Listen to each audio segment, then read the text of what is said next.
Olá, LinkedInistas!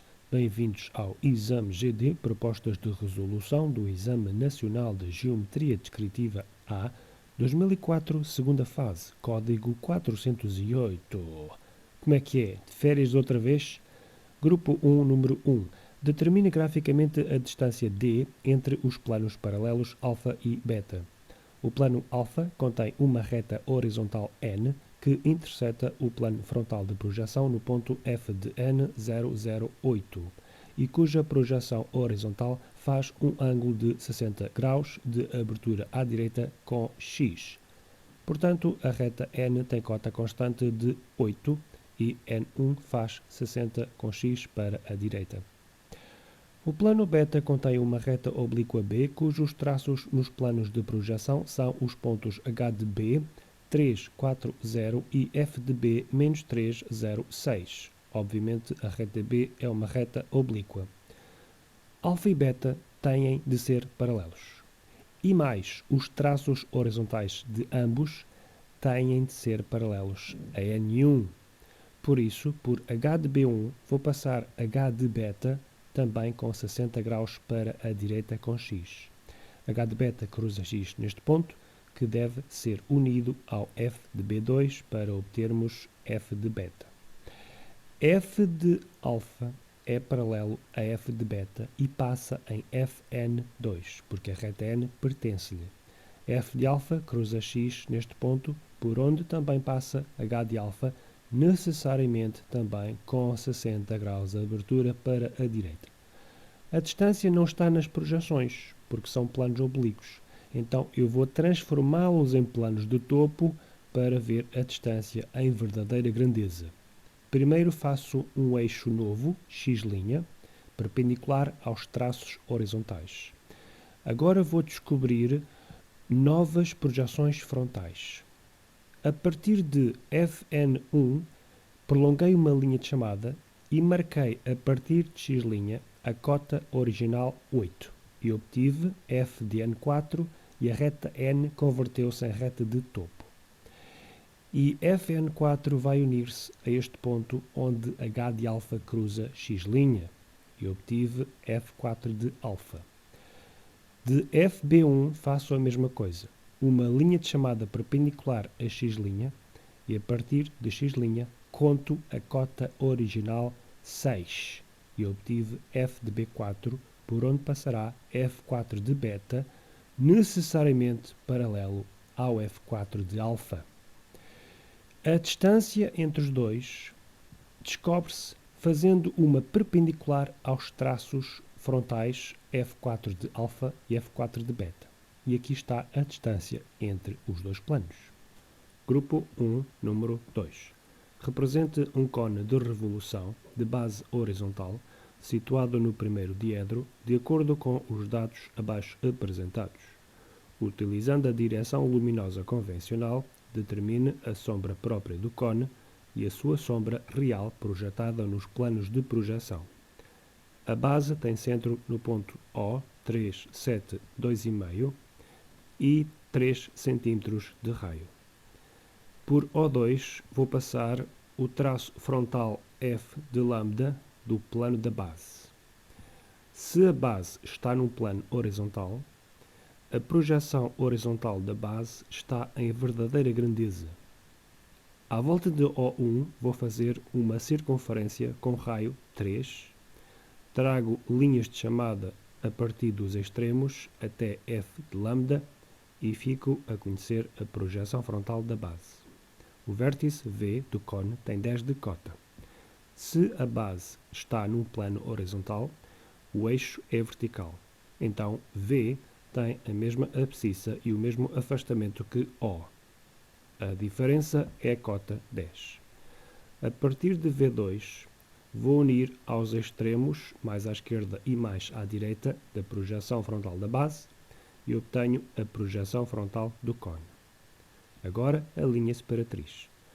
Pelo ponto V passo uma reta com a direção luminosa convencional. Chamei-lhe L. A reta L interseta lambda no ponto I. Entre I1 e O1 descubro a mediatriz. O ponto médio vai ser o centro de um arco de circunferência que tem raio até O1. E este arco de circunferência cortou a base no ponto A e no ponto B. Farão parte da linha separatriz. Além disso, A e B fazem parte das tangentes T e T', que também se cruzam no ponto I. São retas horizontais, estão no plano da base. Agora as geratrizes AV e BV, em projeção horizontal e frontal. Notem que AV é invisível na projeção frontal, porque tem menos afastamento. E agora a sombra projetada. Vou fazer a sombra do O, porque a base vai ter a sua sombra circular. Faço agora a sombra de A e B. Como veem, até agora todas as sombras estão no plano horizontal. Depois, com compasso, faço centro em OS1 e abertura até AS1 ou BS1 e faço a sombra da base projetada no plano horizontal. O vértice, como veem, tem sombra no plano frontal. Por isso, fiz também V virtual para achar as quebras. VV1 liga-se a AS1 e BS1 e depois, a partir dos cruzamentos em X, quebrou e vai ligar a VS2. Vou agora fazer as invisibilidades causadas pela projeção horizontal sobre a sombra projetada e agora preencher. A sombra própria inclui a base e esta porção da superfície lateral do cone, da qual eu só vejo uma pequena fresta na projeção frontal. O resto é sombra projetada. A base não se vê, portanto, é uma sombra invisível.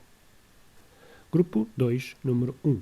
Construa uma representação diédrica de um cubo situado no primeiro diedro e com duas faces paralelas contidas em planos de topo, de acordo com os dados abaixo apresentados.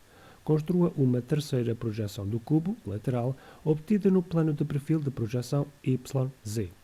Os pontos A, 662 e C são dois vértices opostos de uma das faces de topo do sólido.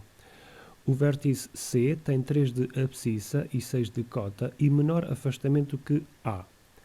Sei C2, mas não sei C1.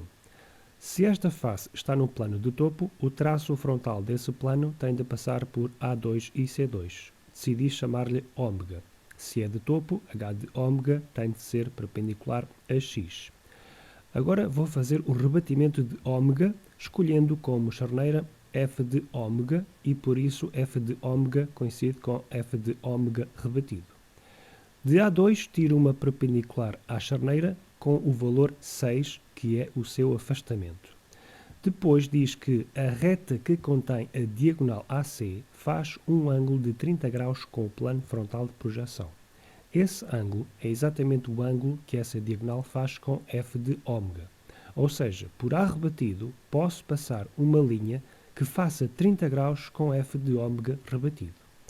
Depois de C2, tiro uma perpendicular à charneira que vai parar nessa linha dos 30 graus e descobri ser rebatido. Agora faço a mediatriz de AC para saber o centro do quadrado. Com este centro faço uma circunferência que passe em A rebatido e C rebatido. Quando a circunferência cruza a mediatriz, obtive B rebatido e D rebatido. Unindo os 4 pontos, tenho a face em verdadeira grandeza. Agora vou passar perpendiculares à charneira a partir de B rebatido e D rebatido. Quando as perpendiculares chegarem a f de ômega, descobri B2 e D2. Os afastamentos dos B, C e D são as distâncias entre os pontos rebatidos e as suas projeções frontais. Então, faço linhas de chamada para baixo e marco B1, C1 e D1. Uno ao A1 e tenho a projeção horizontal do quadrado. Faço também a terceira projeção do quadrado porque o enunciado pediu.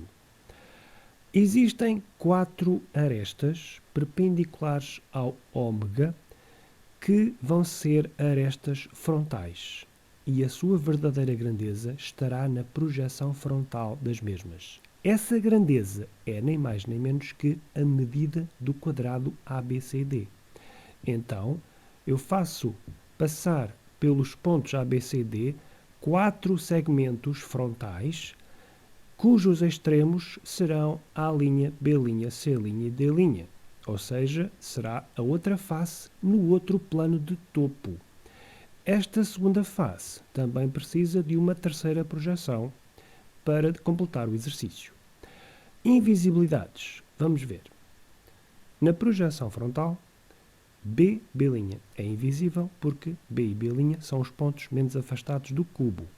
Na projeção horizontal, A é invisível porque é o ponto de menor cota. Por isso, as três arestas ligadas a A1 também são invisíveis. Na projeção 3, o C é invisível porque é o ponto de menor abscissa.